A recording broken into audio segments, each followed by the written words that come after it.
Joining us now is the man who is one of our generation's best sports writers. He has written 9 books that have appeared on the New York Times bestseller list. He's the author of the infamous 1999 John Rocker interview in Sports Illustrated. The HBO series Winning Time is based on his 2014 book, Showtime, Magic, Kareem, Riley, and the Los Angeles Lakers Dynasty of the 1980s. His latest book, The Last Folk Hero, draws on an astonishing 720 original interviews, captures the never-seen-before the elusive truth about Bo Jackson, superstar of both the NFL and Major League Baseball. But if you are a longtime listener of our show, you know that our love affair with Jeff's writing started way back before all of that. And it actually can be traced to June of 2003 with these opening words to a piece he did for Newsday. "My son has not always been a freak," says Terry Baheen, which is funny because he actually is not a freak. He is the freak. It's a small but important detail. AJ and I have been hooked ever since, and we're thrilled to welcome back the one and only Jeff Pearlman back to Sports Talk New York. Welcome, Jeff. I just want to say, whenever people say like one of the best sports writers, blah, blah, blah, it's basically all just euphemisms for old. That's all it is. It's old. It's old. Hey, you're younger than at least me, if not Mark. You don't know that for sure, but yeah. No, for AJ, we definitely know that for sure. Yeah, all right, yeah. Thank you. So it's amazing that Bo Jackson just turned 60 years old, and it's been 28 years since his last baseball game, 32 since his last football game. So why a biography of Bo Jackson now? What was it about him that made you want to dive so deeply into his life? And what did you hope to add to the discussion, as you call it, life and myth, that would go beyond the autobiography that was written and ghostwritten by Dick Schaap? Well, I don't have a great reason for why now. Like, I get asked that a lot. Why now? Why Bo Jackson now? And I'm like, I don't know. I needed to write a book, and here nobody had done one in a long time. But I mean, I am very, very nostalgic. Sometimes I don't like that about myself, but I am. It's one of those things I can't get rid of. And when I was growing up, Bo Jackson was the man. You know, I was born in 1972, so I was 17 years old when he led off the All-Star game with a home run, and I was 14 when he had his first major league hit. And I loved everything about Bo Jackson. He was really mythical to me, and cliche be damned, like larger than life. So when I was thinking about next books to write, I just kind of was thinking about there'd never been, since his autobiography, there hadn't been a definitive Bo Jackson book. And I don't really consider autobiographies oftentimes definitive. They're a singular perspective. I love autobiographies, but they're a singular perspective. They're not all encompassing. You're not getting the takes of a million different people. And I just thought he was worthy of it. I always think, like, who's iconic? Like, I do think this when I'm thinking of books. Who's iconic? Not just great, but iconic. And there's something about Bo Jackson, even despite the shortness of his career, that I consider iconic. So you mentioned the autobiography, Bo Knows Bo. You're able to get a hold of the original interview tapes with Dick Schaap, hours and hours of audio recordings. We know that Bo didn't speak to you for this book, but how cool was it to cull over all of those tapes of a 28-year-old Bo Jackson? And, when you're going through that, and there's so much stuff that was not in the book, are you shocked by that? Oh, yeah. I was shocked it existed. I didn't know it existed. And then someone at Auburn made me aware of it. It was in the Auburn library. It was available. And it was a game changer. It's one of the best, if not the best, reporting find I've ever had in my book career. And it wasn't just the tapes. They were all transcribed. In fact, they were transcribed in the summer of 1990 by a very young Jeremy Schaap, who did it for his dad. So I had all the transcriptions. I didn't have to listen to all the tapes and jot it all down. I literally had it in front of it. It was amazing. And the thing is, like, an autobiography is so different than a biography in that he may tell something to Dick Schaap in 1989. The Kevin Seitzer fight, the time when I beat up Kevin Seitzer. Well, in his autobiography, he never mentions Kevin Seitzer. And maybe he just didn't want to really burn that bridge, or maybe there's a reason. Well, it's 30 years later. I know it's Kevin Seitzer. He doesn't mention Kevin Seitzer in the notes. He just doesn't mention the book. And that's cool. That's fresh material. And it was magical for me. It was really one of the great finds of all time for me. First of all, in terms of old, the year you were born, I was already working at Newsday. So wow. All right. I feel good. Part of what makes someone or something a legend is how stories of feats get increasingly magnified with the telling, far beyond what actually happened. So to draw an analogy from the events in your book, memories of a long home run start at 400 feet, then 500 feet. By the time you end up, you clear the Empire State Building.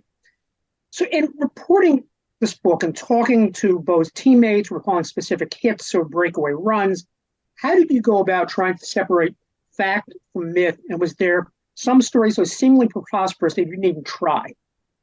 It's hard. It's really hard. And I can't guarantee. It's one of the flaws of this. I mean, dating back to my newspaper days, like you write a story, you do a profile of some kid, and you say, when was the first time you knew you wanted to play baseball? Maybe it's a high school kid. And he says, oh, I was 10 years old and I was watching the Mets on TV. Well, maybe he's forgetting the time when he was 7 and he played catch with his dad. But we kind of have to rely on memory to a certain degree. We just do. It's a flaw of humanity. It's a flaw of journalism. We have to remind, when we ask a ball player, what were you thinking in that at bat? And he says, I was thinking on just focusing on the pitcher. Well, maybe he was actually thinking about a Simpsons episode he saw that night, but he doesn't remember that. Like, that's a flaw of memory. So I'm aware there's an inherent flaw that is just there, and there's not that much I can do with. What I really try to do is just find as many people as possible to relay their memory of something and share it. And then I try to layer it with more people remembering it, and then you're cross-checking. And hopefully, like the good example is when Bo was a junior at Auburn and he first hit the first home run in the night game at University of Georgia, and he hit the lights. It was the first night game ever. He hits a home run, it hits the lights. And I probably interviewed 15 people, maybe 20 people who were at the game, and there was only one article I could find. It was in the University of Georgia student newspaper. But you just cross-check and cross-check and cross-check and cross-check and hope by the end you have some fairly precise recollection. But it's not easy, and there's a flaw to it. In that vein, it's so interesting because you grew up with Bo. Okay, if you could transport Bo to now with all the social media and everyone at every single high school game has a cell phone out where they can take video and post it to Instagram and everywhere.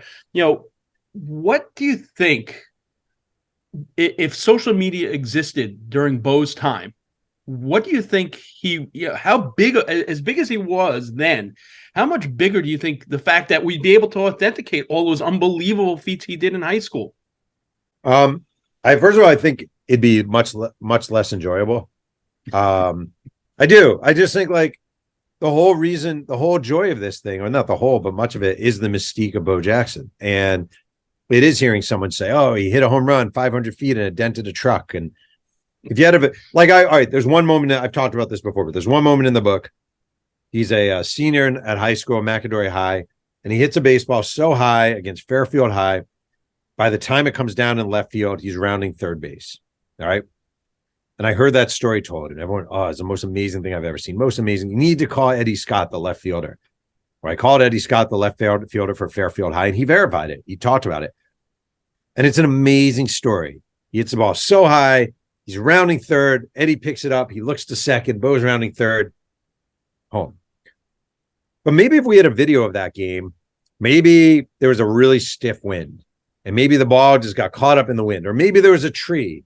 And maybe it hit a tree. Like, there's a million different things that could have happened.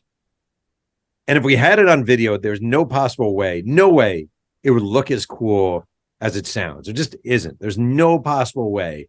The ball did not go 700 feet in the air. Like, there's no way, so I just think on the one hand, people would have seen a lot of stuff that would have dazzled them. On the other hand, it would have seemed less dazzling because we would watch it a million times. So I think the winner in this case is mythology. And with great mythologies is always those, origin stories. And the birth of Bo is pretty interesting. His father, big track A.D. Adams, was nowhere to be found the day Bo's born. The way Florence comes to Bo's given name is pretty funny. Can you share with our audience why he was named Vincent Edward? Yeah, it was the actor Vincent Edwards who did Ben Casey. And that was his mom Florence's favorite TV show. And, by the time you have your 10th kid, I think you've run out of names a little bit, our original names. So it's Vincent Edward for Vincent Edwards, the actor. And that was it. Their favorite TV show, Ben Casey, which I've never seen, I got to say. Oh, that's crazy. So you also really painstakingly paint the picture of Butler Avenue in the times, which included George Wallace, who was the governor-elect, and the chaos of his early childhood, as well as you put in, his AD. The only thing that AD Adams gave Vincent was a speech impediment. The stutter most certainly was genetic. You're right. How did all those things impact and shape Bo? Oh man, usually. I mean, Deep South, single mom, dad lives across town. One of 10 kids living in a 3-room house with no running water, tar paper roof. Wore his sister's hand-me-down shoes to school. If he didn't, just go in socks. Severe stutter, held back a grade, was a bully, had the crap kicked out of him. I think there's a common theme you see in sports, and sometimes we become numb to it, which is upsetting because it's actually really impressive, which is people who have had the least are hungry for the most. And if you look at his life and you look at his sort of career, that hunger was something. Like that was something. Like he was terrified by the idea of going to reform school because an older brother told him if you go to reform school, they will rape you. Like that was what. So he had this fear. I do not want to go to a reform school and get raped by people. And he saw his mom struggling. And here's this way out, this thing you can do, this thing you're really good at, this thing that people are paying attention to. And so I think the poverty and the shame of poverty and the empty stomach were very powerful tools in his success. One of the things, as Mark said, and you mentioned, is the stutter.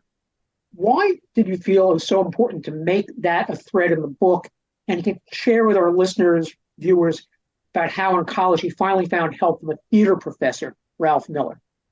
Well, it was such a profound impact in his life. And like, you talk to people who stutter, and I have talked to many people who stutter. You guys probably have too. And like, it's inescapable. And that doesn't mean people will learn to deal with it or they adjust to it or whatever. Bo Jackson certainly learned speech patterns and approaches, but it does have an impact on you. It does impact your life in certain ways. And you almost certainly went through being made fun of as a kid because kids are ruthless. And I thought that was important. And he basically goes to college, and Auburn had this great SID who later became the athletic director, David Housel. And he was really concerned about Bo's stutter because of all the media attention. And he basically hooked him up with the theater department. And Bo started working with teachers, and they really worked on the idea. Like Bo, when you heard him early on talk, there was a lot of I, and he'd be fighting through to get through the I. And teachers were saying, just calm it down. You don't have to fight through it. We're kind of roll with it, take a break, take a pause. You can say, I think, like instead of the push. And if you hear him speak to this day, he's a very deliberate speaker. It feels like you're in the presence of royalty in a sense, the way he speaks. And it really is just sort of overcoming the horrors of a young stutter. Yeah, it's so interesting. AJ and I recently spoke to Larry Zonker about his new book, and one of the defining plays he talks about was the fact he was a defensive player, and a bad kick by a Ravinia High School kicker in the final minutes of a sophomore season changed everything for him because he was up front as one of the blockers, but he ended up with the ball and he ran, and the people could see what he could do. Mm-hmm. Something really similar happened with Bo. Butch Hudspeth punt, even though the paper credits Timothy Reese on the play. It was a play that would open eyes. So tell our audience a little bit about that and how that happened. It was a game. It was the end of a game. Game was over. McElroy was dominating. So they threw Bo Jackson back to return a punt. Somewhere out there, Butch Hudspeth is thrilled that you just mentioned his name. And it was and Bo returned it for a touchdown. It was a dazzling punt return. And it was, holy crap. It was holy crap. It's funny because I wrote a Brett Favre biography years ago. And in a way, Brett Favre and Bo Jackson share this thing where they weren't really appreciated until they were appreciated. Like Brett Favre had this monster arm, and his dad was his football coach, and he just was wed to running a ball 35 times a game, running the I formation. And with Bo, it's as weird as it sounds. There were 2 other running backs at McElroy High School who were really good. And somehow they were really good enough to make Bo Jackson, at most in high school, he was getting 11 carries a game. He wasn't getting many carries.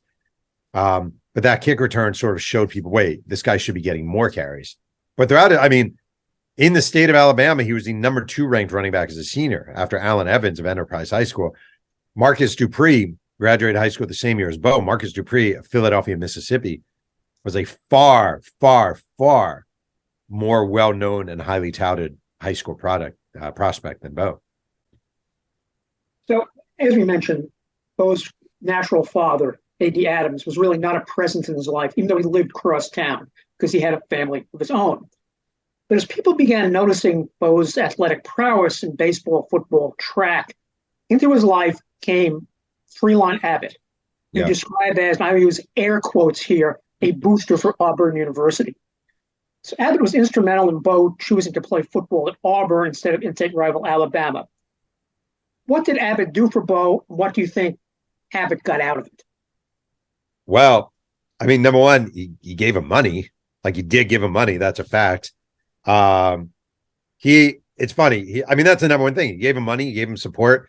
He employed his mother. And I don't know for sure whether the employing of the mom specifically related to Bo, but he did his mother, Florence.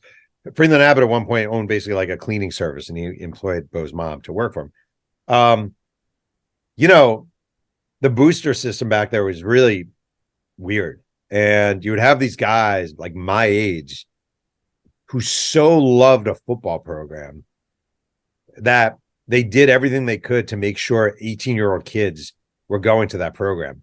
Now, I find that beyond pathetic. Like, it's kind of like, get a life, man. Like, you're 50 years old and you're still, praying that. I mean, it's so weird, it's like, on the one hand, I write about sports and I get it. And on the other hand, I write about sports and I'll never get it. That like need for it's just weird. But Auburn really utilized him in a way as a protective cocoon against all the major league teams that were interested in drafting Bo out of high school and as well as at University of Alabama. And he would sit next to Bo's mom during baseball games, high school baseball games. He would show up all the time, making sure Bo was aware, making sure the family was aware that Auburn was a place to go and Auburn had a real interest. And he just steered and steered and steered Bo Jackson toward Auburn. Meanwhile, Alabama unintentionally did everything they could to screw it up. They told Bo that he'd probably be a defensive player and he wouldn't be able to touch the field for years. When he took a visit to Alabama, it wasn't an official visit, and Bear Bryant wouldn't come down and meet with him. He had to go up to the top of the coach's tower to talk to him. And at the time, Bear Bryant was really at the end of his coaching career and was sort of a drunk and kind of lost a little bit. So Auburn was pushing hard. They had a booster. Pat Dye visited the house, and it definitely didn't hurt having a booster interest in your services.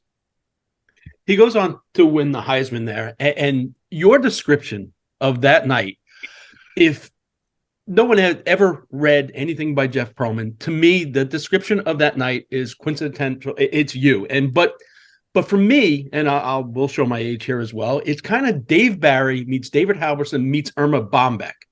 You cover everything, but you put that little snarkiness with a couple of Z's after each and everything that went on in that night. How did you develop that style of writing, and how do you decide in a book that's 500 plus pages where to add that in? Because there's periods where it's straightforward reporting, and then your personality comes through. In a book of this size, how and when do you decide when to do that? I don't have a great answer. I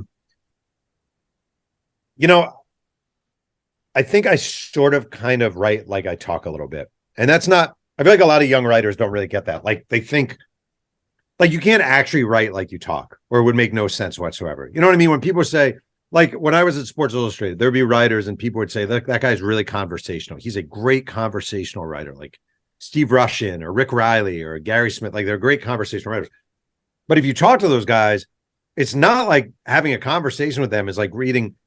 It's like there's this thing, conversational writing, where it's casual and it's laid back and you could put these asides in there. And I really became more, it's not fully, sometimes I really muck it up, but like, as you get older and you read more and you experience more, you just sort of get more comfortable with your own flow and your own approach. And I think I see this I'm not saying this is not a braggy thing. I hope it doesn't come off that way. Like, I love little weird stuff. Like, I love I love that I got the menu at the Heisman dinner. I found the menu. And I love that. Like, I love the menu. I love seeing the name of the orchestra that was playing. And I love that it was like 100 old white men in tuxedos, Bo Jackson, Herschel Walker, and Doug Flutie. Like, that's basically who was there. I love that stuff. I love, like, I had a chapter in my book, not a full chapter, but a lot of it about the Japan Bowl. And it was this obscure bowl game that Bo Jackson played in after it doesn't even exist anymore. I loved everything about it. A friend of mine who proofread the book named Mike Lewis was like, "You're going to cut the Japan Bowl, right?" I'm like, "I'm not cutting a word of the Japan Bowl." I freaking love the Japan Bowl. I love that he was posing with sumo wrestlers in Japan. There's a story that a guy from an SMU lineman named Roy Dunn on the trip told me about when they were all in Japan, and they used to get gifts everywhere they went. They make an appearance, get a gift, make an appearance, get a gift. And one appearance, they were given apples. And Bo was there with his girlfriend and his mom, and they were getting off the bus, and they left the apples on the bus. When they get off the bus, and Bo's mom, who was no joke, says to Bo, she says, "Young man, where's your apple?" And he's like, "I left on the bus, mama. Go get your fucking apple." Then he says to the girlfriend, "Young lady, where's your apple?" She gets it. Then she turns to Roy Dunn, an SMU lineman she's never met. "Young man, where's your apple?" And he's like, "I didn't want to piss off Bo's mom, so I just want to get my apple." Like, I love stuff like that. I live for stuff like that. The little tiny minutia details. And you can really have fun with that stuff if you allow yourself. And there's a thin line of going too far and overwriting it. And sometimes I definitely cross that, or playing it snarky and kind of fun and quick. And I aspire for that. Sometimes I get it, sometimes I don't, but I do try. I know the Pearls sometimes have admitted myself as being too snarky. Oh, put the snark down. But me too. The hardest thing is to write like you're talking. So Bo was scouted by both Major League Baseball and the NFL. As you note in the book, most people assume he chose football because the money was greater and he wouldn't have to start in the minor leagues. But instead, he chose to sign with the Kansas City Royals for considerably less money than he's offered by the Tampa Bay Buccaneers. You describe how badly the Bucs owner, Hugh Culverhouse, played the negotiations. I think while that certainly was a factor, I mean, my take is really based on another theme in the book, that he would have chosen baseball anyway because he wouldn't have had to go to practices. Your thoughts? I think he would have chosen football, to be honest with you. I think if a different team had picked him number one, and the money was so much more in football.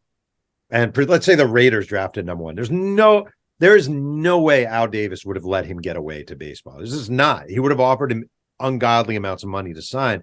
But Hugh Culverhouse was a cheap, racist prick of a man. I mean, a few years earlier, he had let Doug Williams leave to the USFL. And it was so clearly a black quarterback thing. Like, it was disgusting. So Hugh Culverhouse had a lot of things. He basically ruined Bo Jackson's baseball eligibility as a senior. He had so many things going against him. I honestly, one of the cool things about Bo is that he really enjoyed doing the nonconformist thing. He really did. He loved people. He definitely relished people saying, "There's no way this guy's going to play baseball," and then playing baseball. Like, he liked that. But I do think he was a far better, more polished football player than baseball player. And I think if the right team had drafted him and handled it correctly, I think he would have gone NFL. Doesn't mean he wouldn't have maybe tried playing baseball in the offseason, but I think football would have been his sport. So maybe because of his social awkwardness, he seems to have had trouble making friends with his teammates. And certainly he gets to Kansas City, played for the Royals, and did something to really kick off the Royals, such as Willie Wilson and Frank White and Kevin Seitzer, as you mentioned. Yeah. As he went on, he seemed to make friends among the Royals, even more so than among the Raiders, George Brett in particular. They were the most supportive after his career-changing football injury. So how did he go about winning over the skeptics who wondered about his commitment to baseball? I don't think he really fully did. This is going to sound really simplistic. I think you just get used to someone. Like, I actually do. I think you just get used to someone. Like, Bo Jackson comes along, and one of the first things he does with the Royals is he hands out autographed photos of himself, literally around the locker room. I'm going to hand out photos of myself.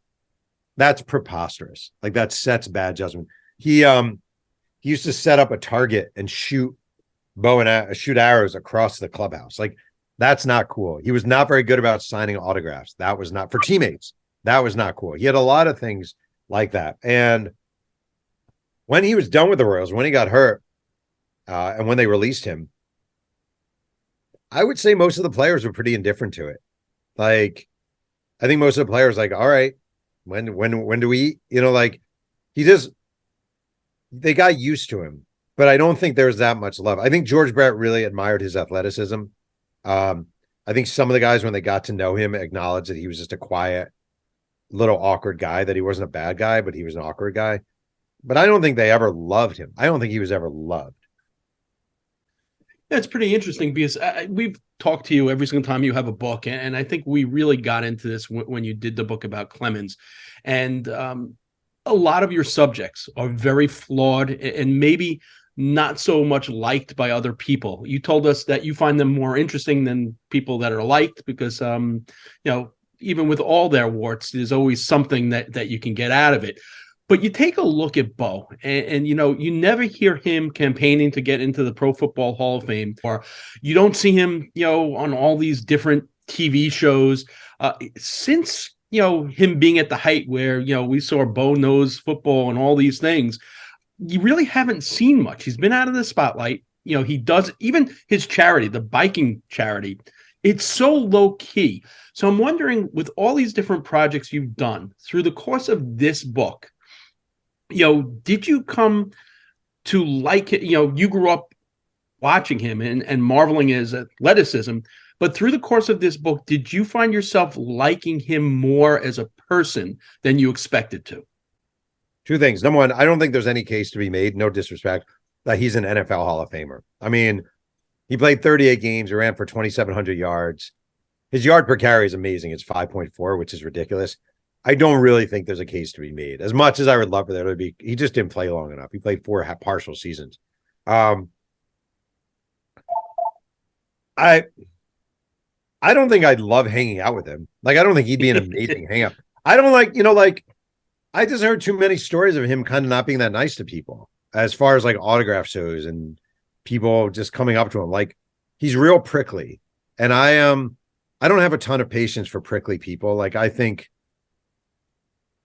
understand you don't want people interrupting you during dinner. I really do. I just think your career is based upon public consumption of something you offered, which is football and baseball. And you should be honored that people remember you. So I don't love it. I don't think he's a bad guy by any means, but he's really prickly. But I do think what happens when you work on these books and you sort of journey along for it is you come to admire the person's sort of perseverance, their rise, what they came from. I think you start to understand why someone is prickly. Again, if people are always taking advantage of you, I mean, if you're a young African-American kid growing up in the South in the 60s and 70s, and you're an athletic marvel, you're going to have a series of older, almost always white men coming along and trying to take advantage of your services. And that they would not have had any interest in you 10 years prior. It's just that sports is now a thing that's been, the desegregation has happened. So I sort of get it. I get the prickliness. I get the distrust. You've been used. You've been chewed up a few times. But likable is probably not the word I would use. And that's okay. It's also interesting because you go at great lengths to talk about Nike and the whole Bone Nose campaign. His decision to play football and become a two-sport athlete, how much do you think that was driven by Nike, who would clearly benefit by having a multi-sport star as a face of one of their shoe lines? It was a couple of things. Number one, he had a college teammate named Chris Woods, who was a wide receiver at Auburn. And in 1987, he joined the Raiders. And when Bo found out he joined the Raiders, Bo actually called him up and said, "Tell Al Davis to draft me." And I thought that was very interesting. I actually didn't know that. And they did. So he definitely had an itching to try both sports. But you did have Nike, who he had signed with, saying, basically, think of all the amazing things we could do if you're a two-sport star. If you're a two-sport player, think about what we can do with this cross-trainer shoe, how we could market this. The possibilities are limitless. And Bo's agents and representatives definitely put the worm in his ear that, this could be an enormous marketing opportunity if you decide to do this. So he wanted to anyway. Again, if the Buccaneers hadn't drafted him in football, I think he would have played in the NFL. But he also did see it as a bonanza, marketing wise, financially. And also he liked shocking people. He liked doing things no one else did. It was one of the cool things about him. So sticking with Nike for a second, this gets into something that I once did, one of my favorite stories in the book.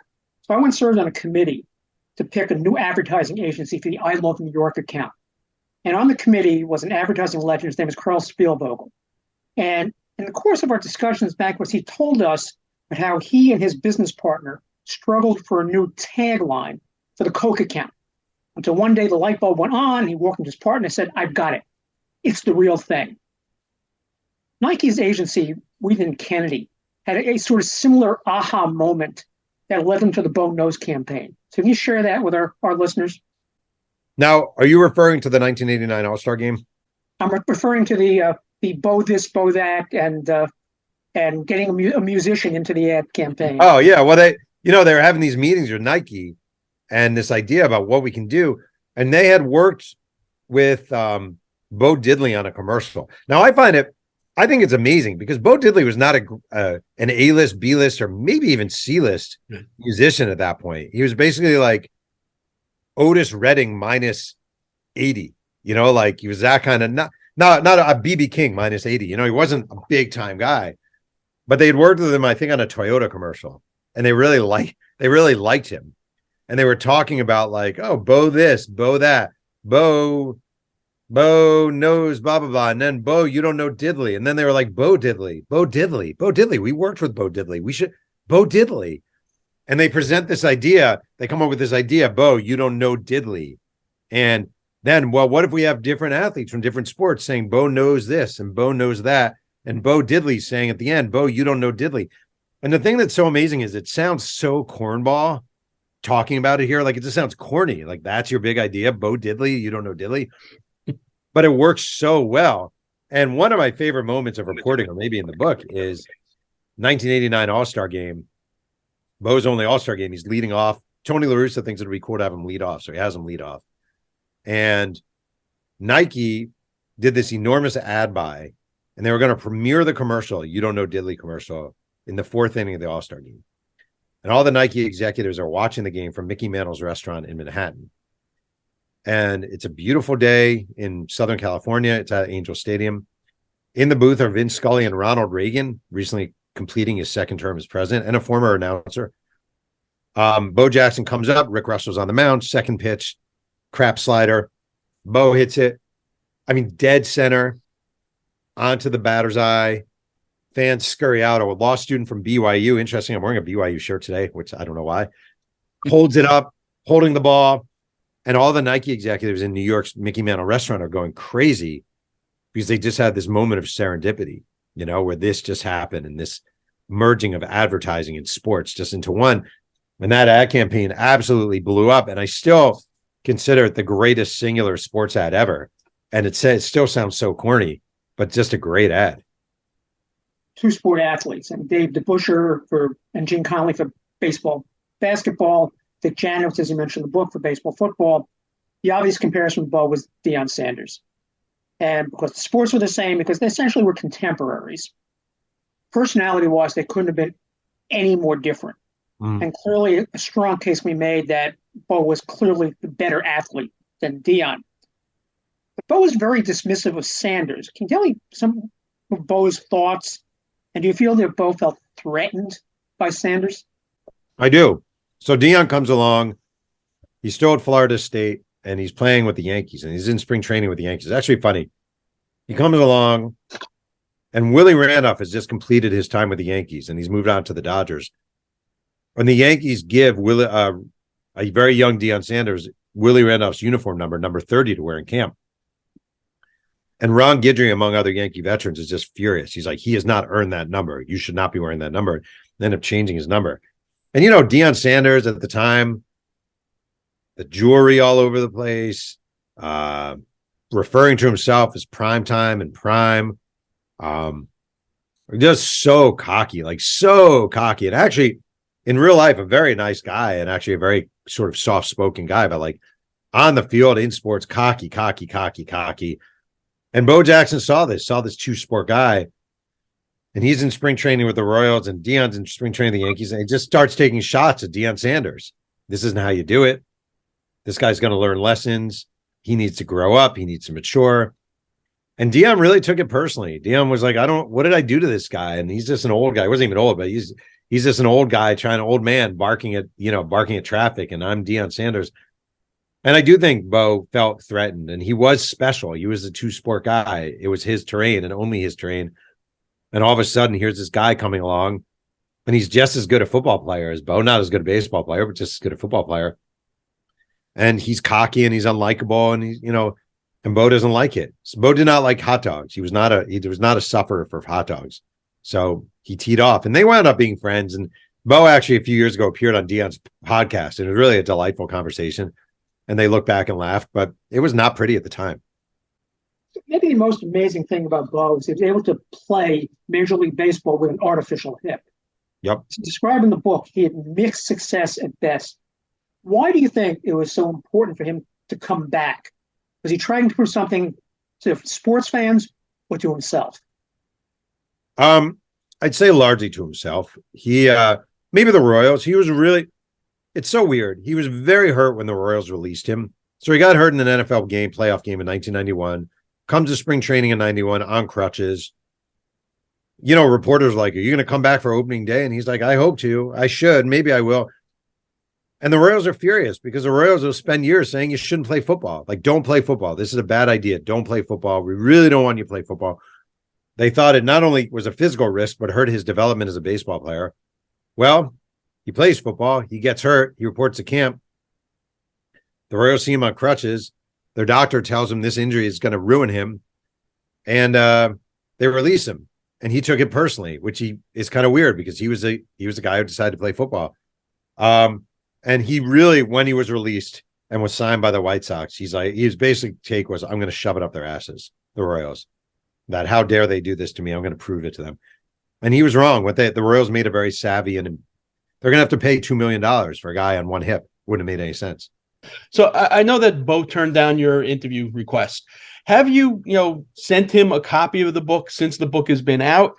Have you heard anything from him? And additionally, I guess we've never asked you this about some of your other books, like the Clemens book, other books. Have you sent them to the subjects? And what has been, the reaction and the feedback you've gotten from Bo, if you sent them, and other, subjects that you've done books on?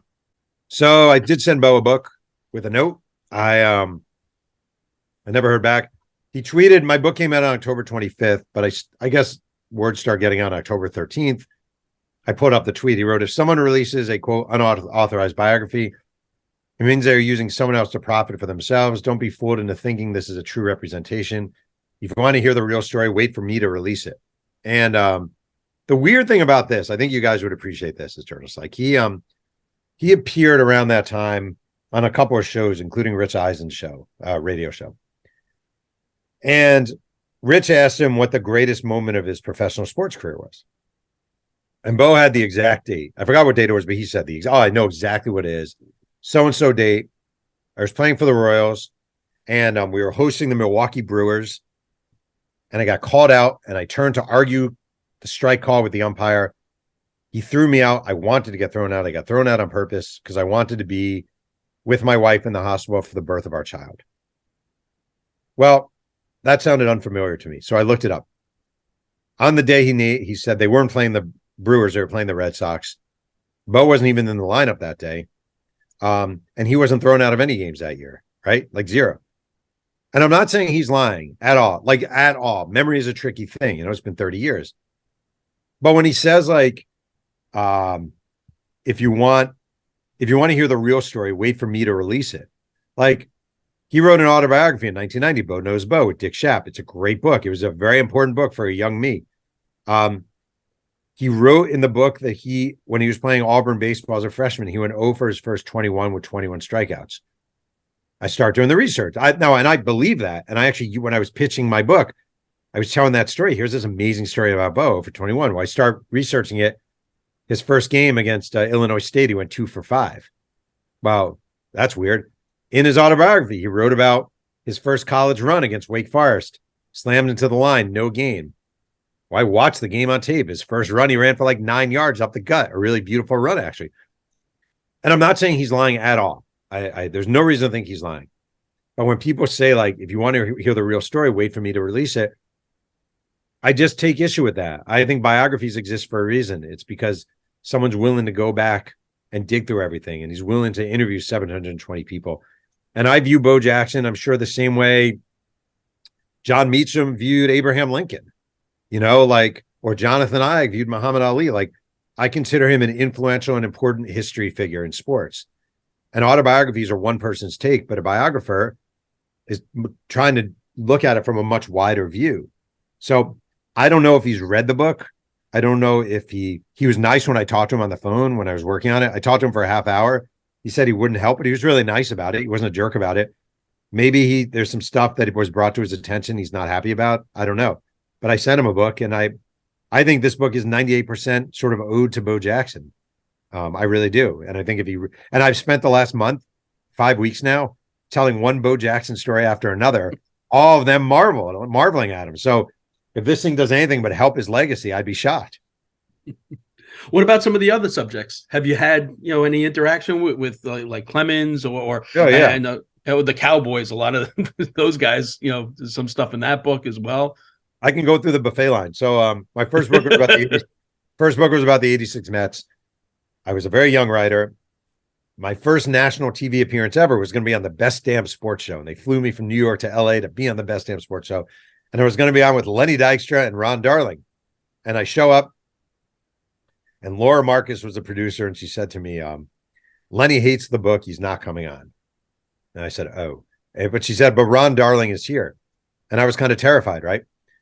And I see Ron, and he's like, Jeff, you nailed it, man. You just nailed it. And I was like, oh, thank God. Bonds I never heard from. That was book number 2. Book number 3 is the Dallas Cowboys book. I did a national TV appearance with Emmitt Smith. It was for ESPN. He did not talk to me for the book. We were on this little panel with Bob Lee, and Emmitt says his stuff and I say his stuff. And Bob Lee says, all right, guys, thank you so much. And Emmitt Smith goes, hey, real derisively, hey, Jeff, go sell some books. And he meant it as like a middle finger to me. But then I talked to Darren Woodson, the safety from the Cowboys, and he said to me, I have no idea how you got all that stuff. That was amazing. So Clemens, he tweeted angrily at me. That was a first. Whatever, that's fine. So, you go through the different, you just go through the different. The Lakers book, Jeannie Buss told me she loved it. Favre book, the family loved it. I don't know. You just do your best. You're not writing it to please the athletes. You're writing it to tell a true story. Absolutely. Where's the best place for everyone to get a hold of it? I mean, if you send me $10,000, I'll get you an autographed copy. But otherwise, whatever your local bookstore, Amazon, Barnes and Noble, all the regular spots. As always, so much, thanks so much for your time. Always a tremendous read, and we look forward to every single time there's a Jeff Pearlman book out there. The one thing I am waiting for, though, is a definitive Hall & Oates biography. I mean, would anyone read it? I love Hall & Oates. Doug Glanville loves Hall & Oates. I guess you love Hall & Oates. Would anyone else read the Hall & Oates biography? Yeah, Daryl and John probably. Maybe. With Daryl's ego, that guy would buy 12 copies, so maybe. Jeff Pearlman, The Last Folk Hero, The Life and Myth of Bo Jackson, available everywhere now.